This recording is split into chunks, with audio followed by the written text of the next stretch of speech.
Que alegria ter você por aqui mais uma vez. Meu coração está com muita expectativa para alcançar o seu coração através do Evangelho. Como o Evangelho liberta e transforma o coração de alguém. Eu tenho certeza que nesses próximos minutos o fogo do Espírito Santo vai tomar conta de você e você não será mais o mesmo. Um bom sermão para você. Romanos capítulo 7, versículo 21, diz assim: assim encontro esta lei que atua em mim. Quando quero fazer o bem, o mal está junto de mim. No íntimo do meu ser, lá no íntimo, tenho prazer na lei de Deus. Mas vejo outra lei atuando nos membros do meu corpo, guerreando contra a lei da minha mente, tornando-me prisioneiro da lei do pecado, que atua em meus membros.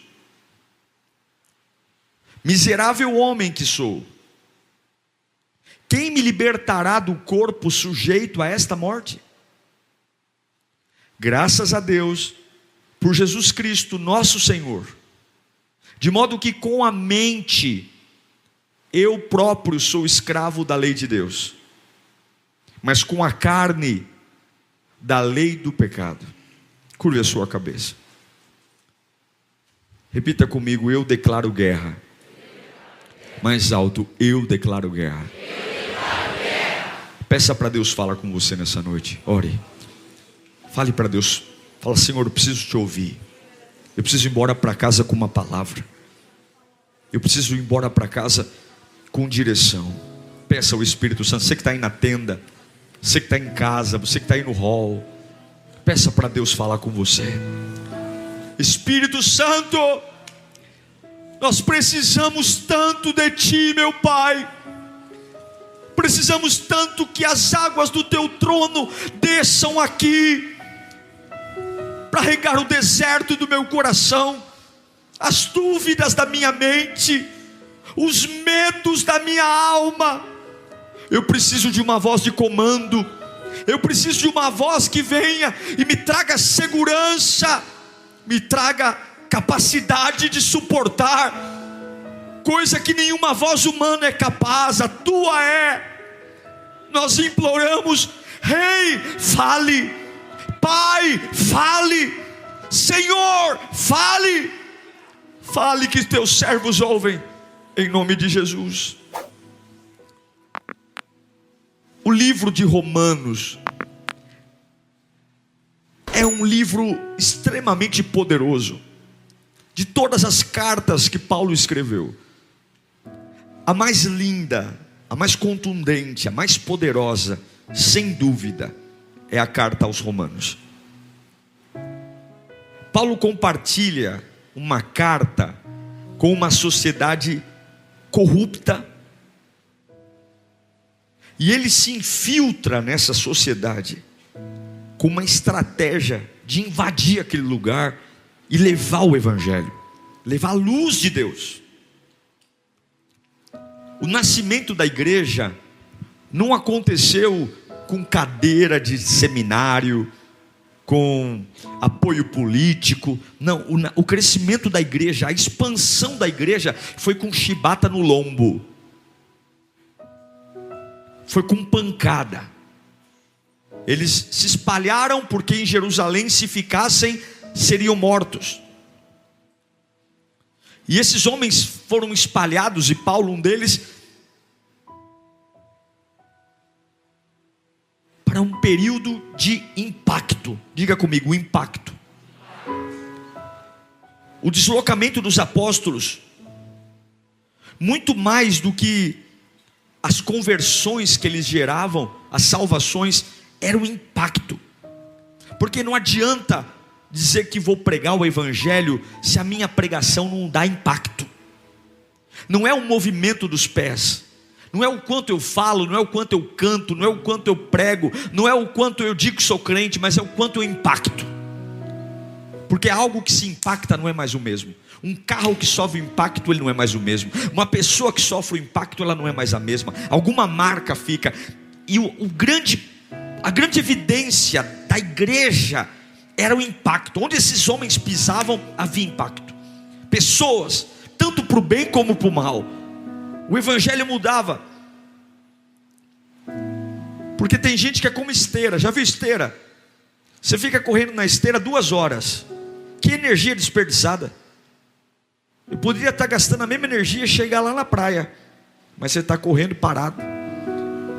Tem gente que a vida cristã é como correr numa esteira, é como estar numa escada rolante. Gasta movimento, gasta energia, mas está parado. Não, o reino de Deus tem impacto. E a pergunta que eu tenho que me fazer, já ouvindo isso, é: será que de fato eu vivo esse impacto? Eu tenho esse impacto? Essa distribuição do reino de Deus, desses homens saindo de Jerusalém, o primeiro lugar para onde Paulo foi para Éfeso. Éfeso era um lugar muito importante, havia uma rota comercial e havia uma estratégia para a igreja começar em Éfeso. Foi em Éfeso. Éfeso era um lugar muito rico, próspero, e a pregação do evangelho em Éfeso tornou a cidade, além de próspera, uma cidade muito diferenciada. Depois de Éfeso, eles foram para Atenas, Grécia, porque naquela época, hoje a língua universal qual é? É o inglês. Naquela época a língua universal era o grego. Então houve uma estratégia de montar a igreja em Atenas, pregar para os gregos, para que, se era a língua mais falada, que todos falassem do amor de Jesus na língua mais popular. Mas logo depois de impactar Éfeso, impactar a Grécia, eles vão para Roma. Por que Roma? Porque Roma era o lugar perfeito. Roma era o império político. A força do Oriente estava em Roma. Toda a geografia do Oriente se submetia ao Império Romano, aos Césares. E agora Paulo vai para Roma com o objetivo de pregar o evangelho. E Satanás sabia que Paulo era uma ameaça. Satanás sabia que o estrago que Paulo faria em Roma, diante de toda a podridão que havia ali, seria algo terrível. E não é à toa que, se você for ler a trajetória de Paulo para Roma, e Paulo vai para Roma como um prisioneiro, você vai ver que essa viagem não foi tranquila. O navio que levava Paulo aprisionado no porão, esse navio sofreu um náufrago. Houveram tempestades contra esse navio. O navio se destruiu e Paulo vai parar numa ilha chamada Malta. E lá ele está molhado, o pessoal faz uma fogueira para eles se aquecerem. E no meio da lenha, o apóstolo Paulo enfia a mão entre os tocos de lenha, uma serpente morde a mão dele. Há um problema enorme. Há um problema porque Satanás sabia que um homem alinhado com o céu é um problema. Ele destrói as obras das trevas. Ele desbarata o inferno, porque um homem cheio de Deus impacta. E Paulo está indo para Roma. E Satanás sabia que as pedras e as cadeias do inferno seriam quebradas. Eu vou te dizer uma coisa, eu não sei se isso vai te deixar feliz ou triste, mas existe algo no evangelho. O evangelho cresce debaixo de ataque. Existe algo no cristianismo. Quanto mais bate no cristão, quanto mais bate no evangelho, mais ele cresce. Com você aconteceu alguma coisa parecida? Você já cresceu apanhando? Você já cresceu sofrendo? Tem uma peculiaridade. E aí, Paulo chega em Roma. Em Roma existe todo um poder filosófico. Os maiores pensadores estão em Roma. Os melhores escritores estão em Roma. Roma era um império politeísta, ou então se adorava tudo, não tinha um único Deus. Roma era algo terrível. Se adorava tudo, se podia tudo, tudo era necessário. centro político, centro armamentício, centro religioso, podia tudo. Qual é a religião oficial? A religião oficial é a que você quiser, desde que você dê a César o que é de César. E a fé cristã perdia de longe, porque o ícone da fé cristã era um Jesus que morreu com a morte que foi criada pelos romanos. Jesus Cristo morreu numa cruz.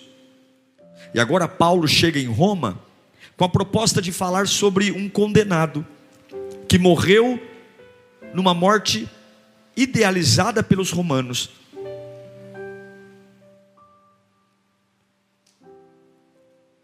Não era fácil ser cristão.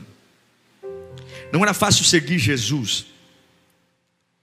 Não era fácil acreditar numa ideia de um Cristo que nasceu de uma virgem e no auge de seus 33 anos foi crucificado de forma grotesca, como numa cruz.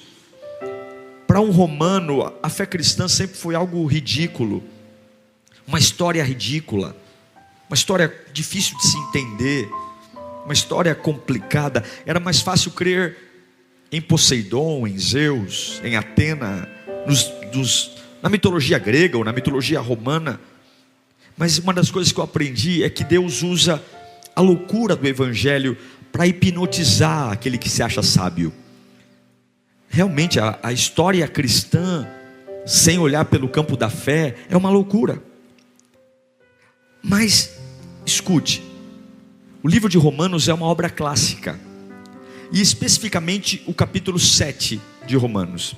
Veja, quando você está num lugar e você sabe que existe toda uma pompa de filosofia, pessoas que se acham inteligentes, pessoas poderosas, endinheiradas, a primeira coisa que vem na nossa cabeça é: eu preciso impressionar essas pessoas, eu preciso mostrar para elas que eu não sou qualquer coisa. E Paulo não era qualquer coisa. Paulo estudou aos pés de Gamaliel. Paulo era um doutor. Paulo era um judeu estudioso. Paulo era poliglota. Paulo era um camarada. Você vê pela quantidade de livros e cartas que ele escreveu, ele era um homem extremamente culto. E ele era romano. Então ele chegaria em Roma e ele poderia usar toda a sua habilidade de filosofia, toda a sua habilidade de argumentação, tudo aquilo que ele estudou, toda a sua ciência, para que ele dissesse: se eu for mostrar minha inteligência, se eu mostrar minha capacidade, eles vão me olhar com respeito, eles vão olhar para mim com dignidade, vão tentar me ouvir, e vai ser talvez mais fácil pregar o evangelho. Mas não é isso que Paulo faz. No capítulo 7, quando ele tem a oportunidade de falar sobre ele, quando ele tem a oportunidade, enquanto muitas pessoas querem ser respeitadas pela sua santidade, pelo seu dinheiro, querem ser respeitadas pela sua integridade absoluta, muitas pessoas querem ser respeitadas pela honra, pelo senso de justiça, Paulo vai lá e se expõe. Ele se expõe. Coloca para mim de novo o texto que lemos no começo, Romanos 7.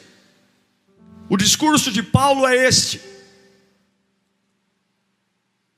quando quero fazer o bem, o que ele diz? O mal está junto a mim. No íntimo do meu ser, lá dentro, eu tenho prazer na lei de Deus, mas vejo outra lei atuando no membro do meu corpo, guerreando contra a lei da minha mente, tornando-me prisioneiro da lei do pecado que atua nos meus membros. Você conhece Paulo, você sabe que ele é um camarada estudioso, que tinha uma inteligência refinada, que tinha uma estrutura suficiente para debater com qualquer doutor, para debater com qualquer filósofo. Mas o verdadeiro poder do evangelho, e é isso que Paulo está nos ensinando, não é mostrar para as pessoas o quão alto nós somos, o quão capazes nós somos, o quão inteligentes nós somos, ou quão diferentes somos, ou quão especiais somos, ou quão santos somos, ou quanto de madrugada eu oro, ou quanto eu sou crente há tantos anos e nunca me desviei, ou quanto a elite. Mas o que impacta as pessoas é mostrar o quão comum nós somos. Paulo está dizendo: olha, Eu não quero falar da minha faculdade, eu não quero falar de onde eu estudei, eu não quero falar do quanto eu sou bom. Eu quero dizer uma coisa para vocês: há o bem em mim, mas há o mal em mim. Lá no meu íntimo, eu tenho muita vontade de fazer coisas boas, mas posso falar a verdade? A minha carne é dominada por outras vontades.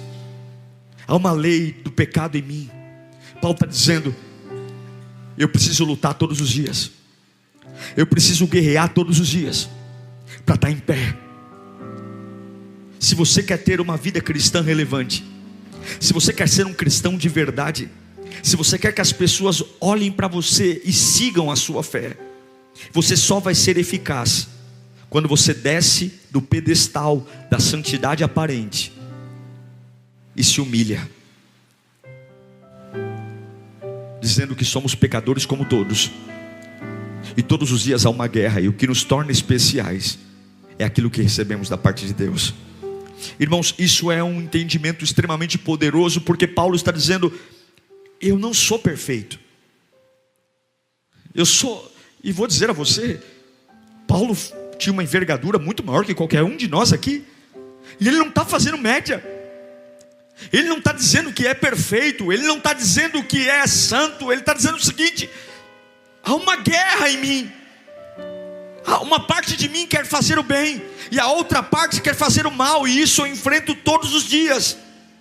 É difícil para um homem, no palco da vida, se mostrar vulnerável. Hoje as pessoas querem se transformar em grandes gigantes, gladiadores, homens que não se entristecem, pessoas que aparentemente não têm crises. E o problema de não ser vulnerável é que quando a vulnerabilidade estoura, nós somos destruídos, porque aprendemos que na vida nós temos que ser imbatíveis, intocáveis, quando nós sabemos que temos uma natureza pecaminosa, que enquanto vivermos dessa terra, ela estará entre nós, ela estará. O desejo pelo pecado, o desejo por fazer coisas erradas, o desejo, Paulo está dizendo, lá no meu íntimo eu quero servir a Deus, mas há uma desgraça no meu corpo que me empurra para fazer aquilo que é contra. E eu aprendi através de Paulo que a cura não está em quando eu me sinto forte, não é quando eu mato no peito e digo eu aguento, mas está quando eu consigo me sentir vulnerável.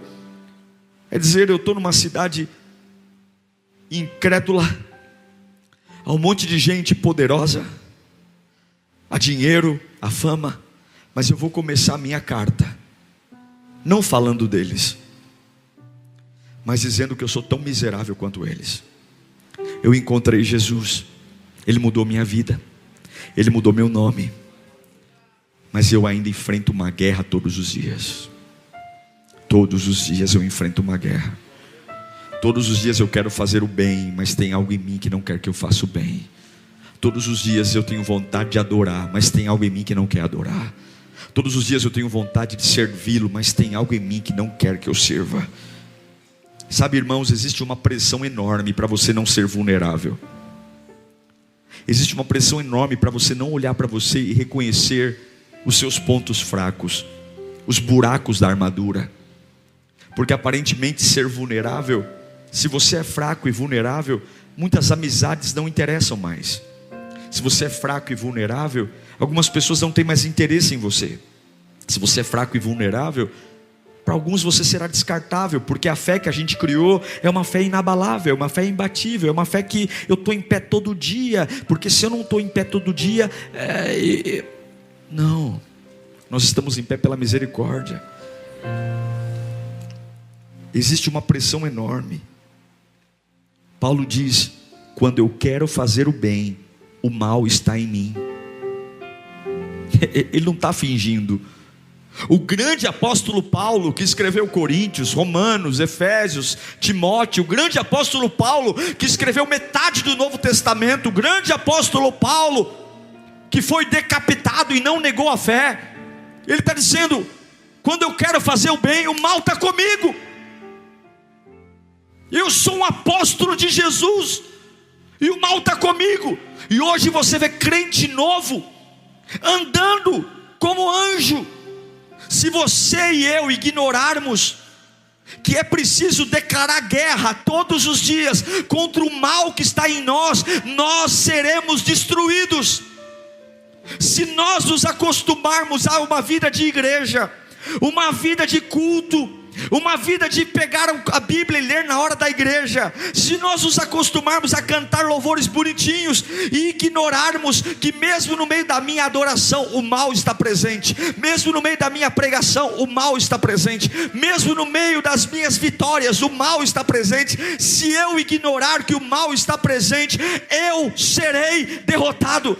E é por isso que Paulo está se expondo. Ele está dizendo: eu prego muito bem, eu vou escrever grandes cartas, eu vou levantar grandes homens, eu estou pregando o evangelho em quase toda a Ásia, mas eu não vou esconder, não se iludam, eu sou o grande apóstolo Paulo, mas quando eu estou pregando, quando eu estou ministrando, quando eu estou cheio do Espírito Santo, eu não posso mentir para vocês, o mal está presente. É como se ele dissesse: eu luto todos os dias.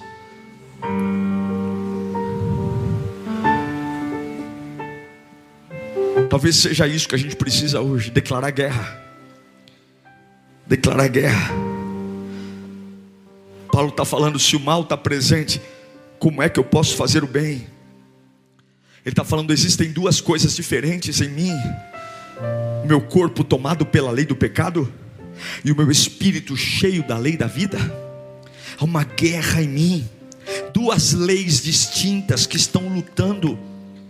Então você senta lá, você vai trabalhar, você pega o metrô, você pega o ônibus, e de repente há duas leis, há duas vontades, e Deus te salvou, não para te colocar num banco esplêndido de igreja.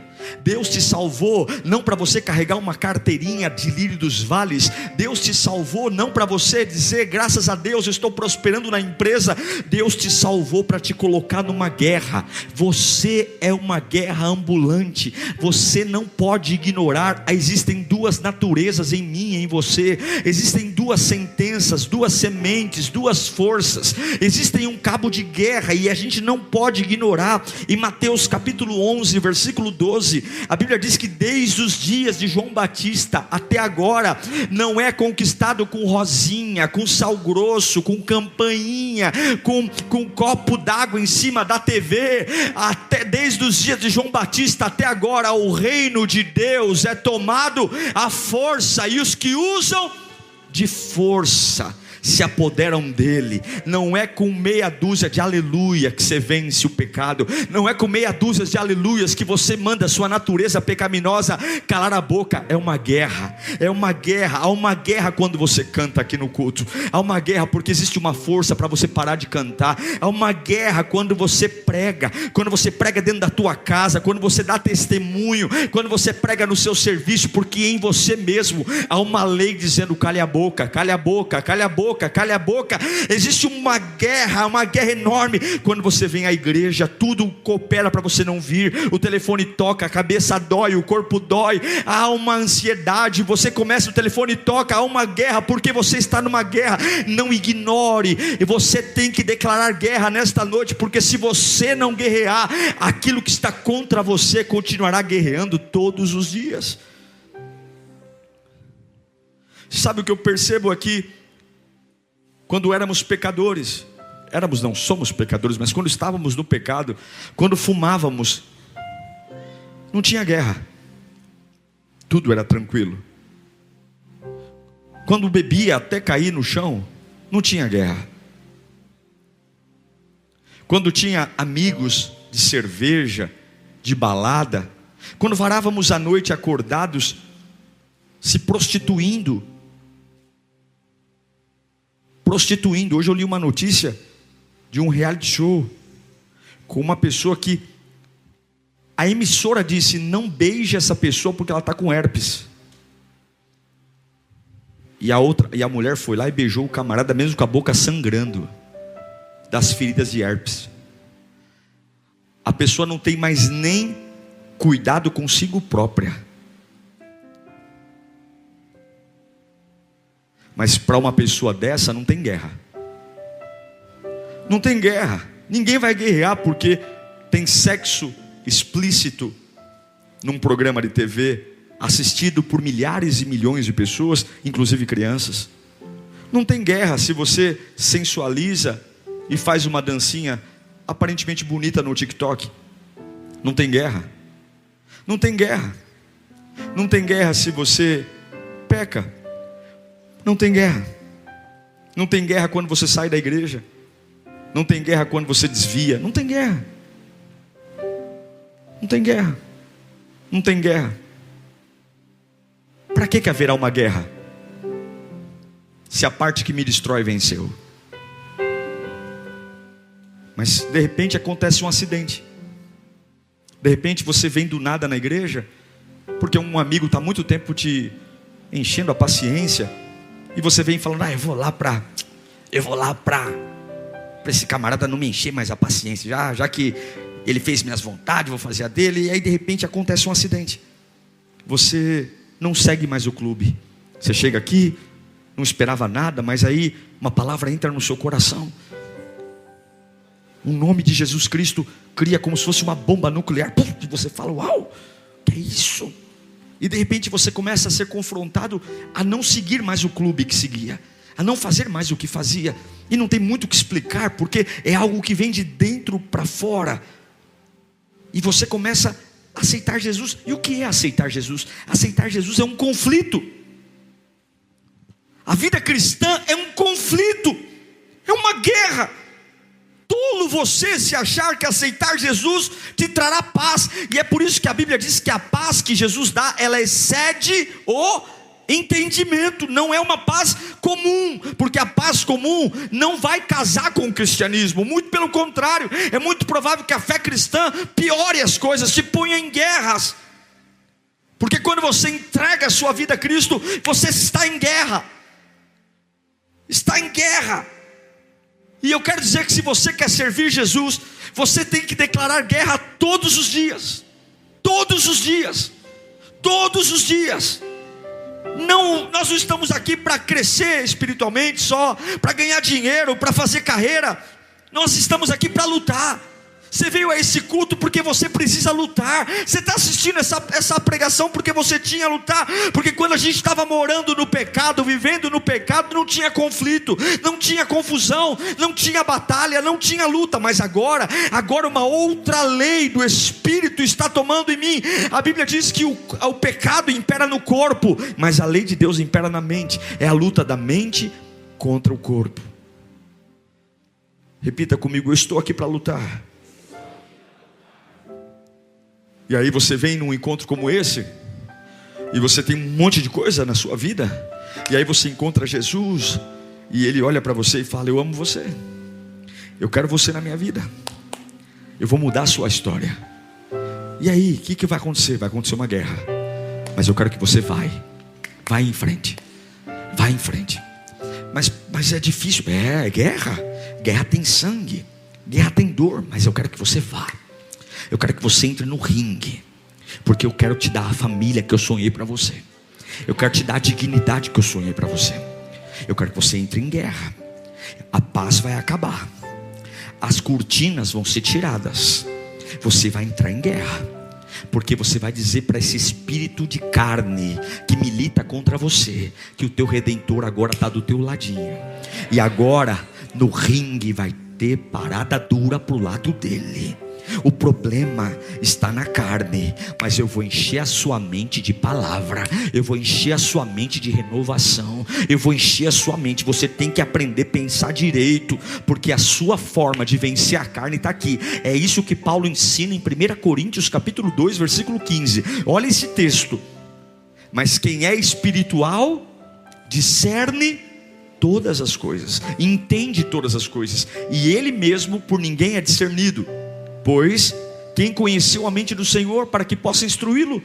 Nós, porém, temos a mente de Cristo. É por isso que o inimigo está atrás da sua cabeça, porque ele sabe que ele já tem a sua carne, e se ele tiver a sua cabeça, ele terá tudo. A nossa carne nunca será de Deus.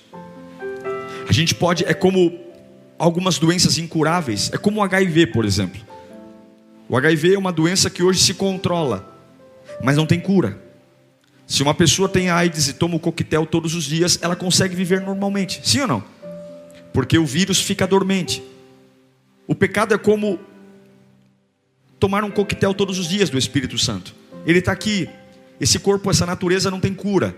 Só quando Jesus voltar que a gente vai para um lugar que não vai ter mais dor, mais choro. Mas se eu tomo o coquetel Espírito Santo todos os dias, a minha carne fica controlada, o meu pecado fica controlado, o meu desejo de me afastar de Deus, e eu domo essa natureza que não quer Deus, como? Através da minha mente. Mas se eu não tomo o coquetel Espírito Santo todos os dias, essa natureza cresce, domina, toma conta. Não subestime a força do pecado em você. Não subestime a capacidade que o pecado pode gerar de você simplesmente se afastar de Deus não fazer mais parte da sua vida. Eu conheço pessoas irreconhecíveis, que anos atrás choravam na presença de Deus, e hoje abrem a boca cheia de dente para dizer: eu não creio mais em Deus. Eu conheço pessoas que davam a vida pela casa de Deus, que matavam e morriam para estar num culto, e hoje satirizam a obra, a igreja, porque perderam suas mentes. O diabo já tem seu corpo, e se ele tiver sua mente, acabou. E é por isso que Paulo diz que o culto que agrada a Deus é o culto racional. Não é a lágrima que eu canto na hora que eu choro na hora do louvor, não é o arrepio que dá quando eu canto, não, é o que eu decido, é o que eu escolho, com lágrima ou sem lágrima, com dor ou sem dor, com amigo ou sem amigo. E é por isso que o inimigo está atrás da sua cabeça. E se você não declarar guerra hoje, ele já tem sua carne e ele vai ter sua cabeça. Acabou. Você tem que editar a sua vida. A nossa natureza não existe para ter santidade. Santidade não é um movimento natural. Se você não tiver uma cabeça para dizer: a partir de hoje eu vou organizar minha vida para ter santidade, naturalmente nós nunca teremos santidade. A nossa natureza não está projetada para perdoar inimigos. Nossa natureza está projetada para odiar pessoas, para fazer mal para as pessoas, para caluniar, para fazer fofoca. Mas se eu não curar minha mente, eu nunca vou ter a capacidade do que a Bíblia ensina: perdoe seus inimigos. A minha natureza não está projetada para ser uma pessoa agradável. A minha natureza está para ser egoísta, passar por cima de todo mundo. O meu sonho é mais importante com cada um, e quem estiver no meu caminho eu atropelo, eu passo por cima, porque o que importa é eu vencer, é eu crescer. E aí vem Jesus dizendo que aquele que quer ser o primeiro seja o último, aquele que quer ser servido primeiro sirva. Se eu não guerrear, a minha natureza nunca vai entender o que Jesus está ensinando. Se eu não guerrear, eu nunca vou querer batizar. Tem gente que está a vida inteira dizendo: quando eu sentir eu me batizo. Se eu não guerrear, eu nunca vou ser um dizimista. Se eu não guerrear, eu nunca vou ser um ofertante. Se eu não guerrear, eu nunca vou restaurar meu casamento. Se eu não guerrear, eu nunca vou dar outra face. Se eu não guerrear, eu não vou ser membro de uma igreja nunca. Porque um dia é porque a igreja tem parede preta, o outro dia é porque o irmão olhou feio para mim, o outro dia. Se você não guerrear, sua vida cristã não vai existir.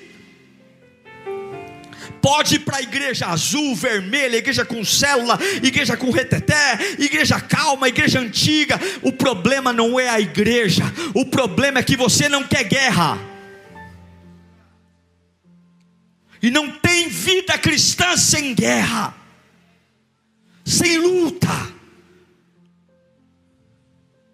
E não vem que essa papagaiada de contar para os outros: eu não sei o que está acontecendo comigo, um desânimo se apoderou de mim.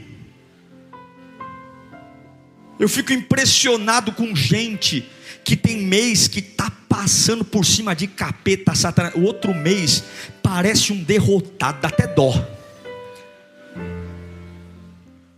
Está lá. O que é isso?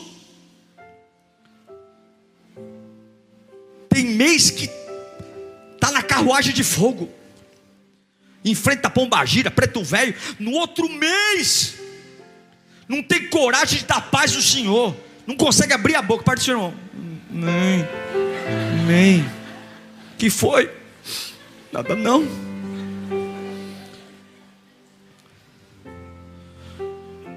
Vida com Deus não é natural. Sabe o que é natural? Natural é ser egoísta. Natural é ser teimoso. Natural é ser desagradável. Natural é ser incrédulo. Natural é ser arrogante, é ser prepotente. Natural é ser irônico. É o que Paulo fala. Quando eu faço o bem, o mal está presente.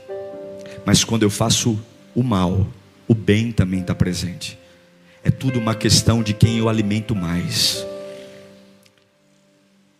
É quem eu dou mais comida. Eu não sei se você já se tocou do que está acontecendo, mas se você não entrar em guerra, você nunca vai saber o que é o amor de Deus na sua vida. Paulo está falando o seguinte: eu estou aqui em Roma, mas eu não vou falar do meu diploma, eu não vou falar do quantos idiomas eu aprendi, eu não vou falar da casa que eu moro. Eu vou dizer uma coisa para vocês: não me admirem não, porque se eu estou em pé aqui hoje, é porque eu estou lutando contra o mal que está em mim. Eu sou uma guerra ambulante. Mas eu tenho uma boa notícia: Deus acredita que você pode vencer essa guerra. Eu acredito que você é o braço de Deus contra as mazelas do inferno nessa terra. Eu creio que você é uma arma forjada para arrebentar as obras das trevas que estão impregnadas na tua família por longas gerações. Eu creio que essa guerra você pode vencer. Eu creio que nós estamos lutando uma batalha, e muitos estão aqui sobre ataques, dizendo: pastor, não é possível, a minha carne. Mas hoje algo vai infiltrar na sua carne. Algo vai infiltrar. A sua carne venceu por muito tempo, mas vai entrar um espírito. Levante sua mão para cá. Você não vai ter uma vida cristã medíocre. Você vai saber o que é orar de verdade. Você vai saber o que é o poder de Deus de verdade. Você vai saber o que é se erguer num dia difícil de verdade. Você vai aprender o que é ter uma ligação direta com Deus de verdade. Você vai ter experiências com Deus no sonho, durante o dia. Deus vai falar ao seu ouvido. Você não vai conhecer Deus só do sermão do pastor Diego. Deus vai falar com você no metrô, Deus vai falar com você no ônibus. Você vai acordar sorrindo em dias que era para chorar. Você vai encontrar o abraço de Jesus. O seu Jesus não vai ser o Deus dos outros, vai ser o seu Deus. Você vai ter, mas eu quero te desafiar hoje. O Espírito Santo te chama para uma guerra. Declare comigo: eu declaro guerra. Mais alto: eu declaro guerra. E vou te dizer uma das maiores armas da guerra. Pode abaixar suas mãos. Repita comigo: convicção. Tudo que você é convicto, você é melhor. Tudo que você tem convicção é porque é importante para você. O diabo tem uma convicção, ele tem o teu corpo, ele tem a sua carne, e ele sabe que sem muito esforço, se não houver uma guerra contrária, ele vence. Ele te afasta de Deus. Ele coloca o pecado, e ele não precisa te tirar da igreja não, porque ele sabe que alguém na igreja morando no pecado, Deus não fala, Deus não ouve. O diabo não tem nenhum interesse de te arrancar da igreja. Ele apenas quer que você fique num lugar como esse, morando no pecado, se deleitando no pecado e achando que estar aqui muda a vida. E ele sabe, Isaías 59, a mão do Senhor não está encolhida, o ouvido não está tapado, mas as vossas iniquidades fazem separação entre você e o seu Deus. Ou seja, eu canto, eu prego, eu oro, eu sou voluntário, mas no pecado eu falo com todo mundo, mas não falo com Deus. Eu escuto todo mundo, mas não escuto Deus. E eu quero dizer uma coisa para vocês: amo vocês, mas nenhum de vocês muda a minha vida, nenhum de vocês acrescenta nada na minha vida, nem eu a vida de vocês. É Ele que nos sustenta. E eu vou dizer uma coisa a você: hoje é dia de uma guerra para pôr o pecado no chão. Hoje é dia de uma guerra para declarar guerra contra a minha natureza e dizer: acabou. O que vai triunfar é a vontade de Deus.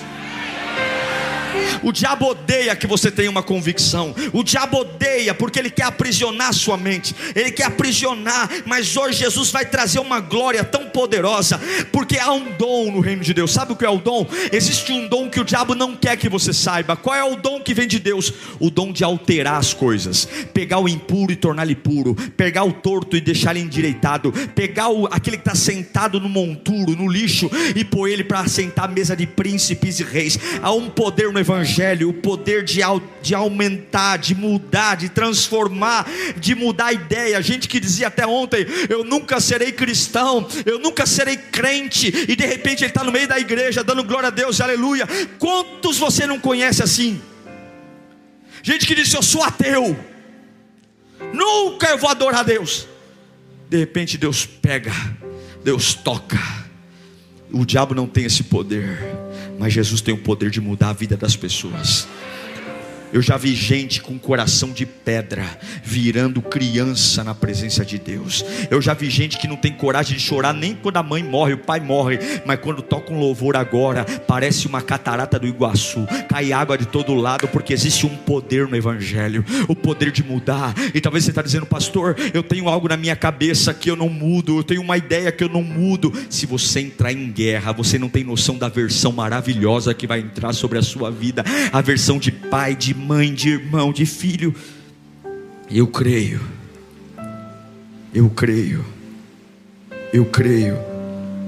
que se levantará a geração que está em guerra. Paulo não quis ganhar Roma parecendo perfeito. Paulo não quis convencer os romanos da fé parecendo ser um super crente. Paulo quis conhecer e vender o Evangelho dizendo: eu só vivo o que vivo porque eu estou em guerra. Se você está aqui cheio de pecados, de dores, não tenha problema com a condenação. A Bíblia diz que nós já nascemos condenados. Romanos 3:23, todos pecaram, estão fora da glória de Deus.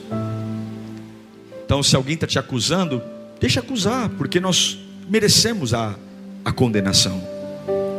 Mas quando a gente entra em guerra, a lei do pecado é engolida pela lei da vida. Há uma vida para você. Não vai ser fácil restaurar a sua família. Não vai ser fácil servir a Deus. Para dizer sim para Deus, você vai ter que dizer não para muita coisa. Para dizer sim para Deus, você vai ter que dizer não para pessoas, para lugares, para coisas. Mas tudo o que vale a pena custa caro. Se você veio aqui achando que uma oração na sua cabeça vai mudar a sua vida, se você acha que uma gota de óleo ungido vai mudar a sua vida, você é um tolo. Se você quer dar dinheiro para a igreja, vá lá. Salvação é instantânea, libertação é na jornada. Se eu aceitar Jesus, agora eu vou para o céu. Mas mesmo aceitando Jesus agora, quando eu descer desse púlpito, os meus pecados estão em mim ainda. Eu tenho que lutar segunda-feira, eu tenho que lutar terça-feira, eu tenho que lutar quarta-feira, quinta-feira, sexta-feira, porque o bem que há em mim, do lado dele há um mal. Eu quero entrar em guerra, e você? Guerra, guerra, guerra para viver a vontade de Deus, guerra para ter a vida que Deus tem em mim, guerra. Agora tem uma coisa maravilhosa: quando você guerreia e triunfa, o sabor da vitória, irmão, o sabor da vitória é o mais saboroso que tem. Quando você fala: eu achei que ia morrer e sobrevivi, isso é maravilhoso. Eu achei que não ia chegar no culto hoje, cheguei, foi um dos melhores cultos da minha vida. Você olha para trás e vê que cada gota de suor, cada gota de sangue, Deus faz valer a pena. É o Cristo que guerreou até o fim, mas domingo de manhã o sepulcro estava vazio. Ele guerreou, ele suou gotas de sangue, os cravos entraram nas mãos. Você vai lutar, mas a sua família vai ser restaurada. Você vai lutar, não vai ser fácil, mas você vai olhar para trás e vai dizer: valeu a pena cada dia de batalha. Valeu a pena dizer não para aquela oportunidade. Valeu a pena colocar um ponto final nessa história. Valeu a pena mudar meus hábitos. Valeu a pena tudo que eu sou. Valeu a pena, porque domingo de manhã ressuscitei. Eu quero que você declare guerra. Feche os seus olhos. Se você vem a Lírio porque você gosta da igreja, é pouco. Se você vem aqui porque você acha legal as minhas pregações, É bobagem. Se você gosta porque te alivia, igreja não é consultório psiquiátrico e muito menos consulta psicológica. Nós viemos aqui porque estamos em guerra, porque existe uma força que quer matar, roubar e destruir, e ela vem contra nós com tudo, com tudo. Enquanto a gente fica se fazendo de forte, santarrão, porque afinal de contas as pessoas não podem ver minha fraqueza, afinal de contas eu sou um super crente, eu sou um super crente. Não, eu aguento tudo. Paulo abre a boca e fala: não se iludam comigo, porque o bem que eu quero fazer tem um mal que quer que eu não faça.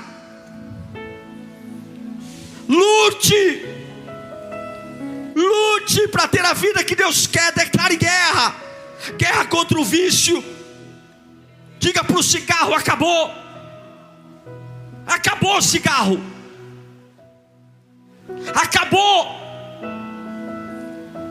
acabou bebida, acabou. Ou você acha que vai conciliar isso até quando? Acabou. Pornografia, acabou. Problemas da sua sexualidade, acabou. Entre em guerra, porque se você não fizer nada, a tua carne vai nadar de braçada, vai nadar. Entre em guerra, guerra para dizimar, guerra para cantar. Mas eu não tenho força, pastor, para cantar. Entre em guerra. Mas eu não consigo ler a Bíblia. Entre em guerra, entre em guerra. Mas eu não consigo orar, pastor. Entre em guerra, guerra, guerra, guerra. Mas o senhor não sabe, eu estou com depressão. Entre em guerra. Vai para cima dessa depressão. Joga o sangue de Jesus em cima dela. Joga o poder de Deus em cima dela. Começa a liberar palavras de vida. Mas eu sou ansioso. Enche a tua vida da glória. Dobra o joelho. Pega toda essa força da ansiedade que faz você comer demais, que faz você ter ansiedade. Dobra o joelho. Pega toda essa força e entra em guerra. Eu só vou levantar daqui quando eu equilibrar essa ansiedade. Eu só vou levantar daqui quando eu tiver equilíbrio. Pega. Entra em guerra. Olha para os teus amigos, é tudo tranqueira, é tudo fofoqueiro. Entre em guerra. Mas eu preciso dele, você precisa de Jesus. Se você não for sal e luz, cai fora, bloqueia, sai fora. Entre em guerra. Guerra. Pega teu relacionamento e conserta ele. Conserta teu casamento, conserta teu namoro, conserta teu noivado. Entre em guerra. Entre em guerra, não brinca, porque o diabo vai te arrebentar. Entre em guerra. Feche os seus olhos e começa a dizer: eu estou em guerra. Eu quero viver a vontade de Deus, estou em guerra. Guerra contra tudo. Vai orando, vai orando, vai orando, vai orando. Guerra, guerra, guerra. Labachandarabacai. Guerra, que suba a glória de Deus aqui nessa noite. Que se estenda a glória de Deus aqui agora. A glória, a glória, a glória, a glória. A glória, a glória, a glória, a glória. A glória de Deus, a glória de Deus, a glória. Nós estamos em guerra, guerra. Guerra contra quem? Guerra contra mim mesmo. Guerra contra o que eu quero fazer. O que eu quero fazer eu não posso, porque o que eu quero fazer o diabo quer que eu faça. Eu vou fazer o que eu não quero. Eu vou me entregar, meu Deus do céu. Sabe o que eu estou vendo aqui? O Espírito Santo renovando pessoas. Sabe o que eu estou vendo aqui? O Espírito Santo encorajando pessoas. Pessoas que estavam prostradas, amarradas. Deus está curando a tua cabeça. E há uma convicção nascendo aí. Eu sou de Jesus, eu sou de Jesus. O diabo está dando um grito de derrota agora. Eu vejo isso. Eu posso ouvir o inferno gritando. Deus está levantando guerreiros aqui hoje. Homens e mulheres que moram em casas simples, que têm problemas, mas hoje arregaça as mangas e vai para a guerra. Guerra contra o pecado, guerra contra o vício. A minha casa será santa, a minha família será santa. Oh meu Deus do céu, vem pai. Vem pai, vem levantando essa pessoa. Vem, esse jovem, essa mulher. É guerra. Uau, que bênção! Tenho certeza que Deus falou com você nessa pregação. Se você ouviu a voz de Deus com humildade, tenho certeza que algo já está brotando no seu coração. Que o Senhor te abençoe. Se você puder, me siga nas redes sociais. Será uma alegria dividir a palavra de Deus com você. Até a próxima.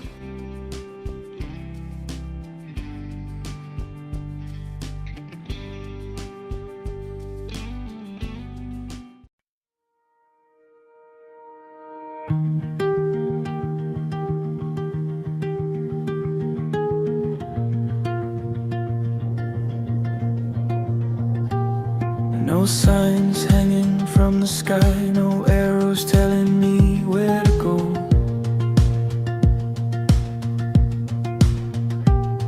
Just dust, just light, just time, moving slow. Every step lands unfamiliar, like the ground is learning me. Nothing here is asking questions, nothing's trying to be seen. If this place has a name, it doesn't need to say. These are steps without names, falling into the now. Every road feels honest when it's not marked out. I don't need a story, I don't need the fame. I'm walking forward quietly on steps without names. The air feels older than the map, like it remembers other feet.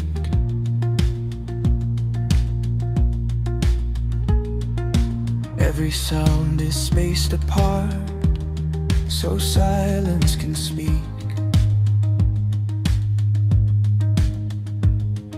I don't chase the view ahead, I don't look behind. Every moment opens slowly when I stop trying to define. Some places don't want memory, they want presence. These are steps without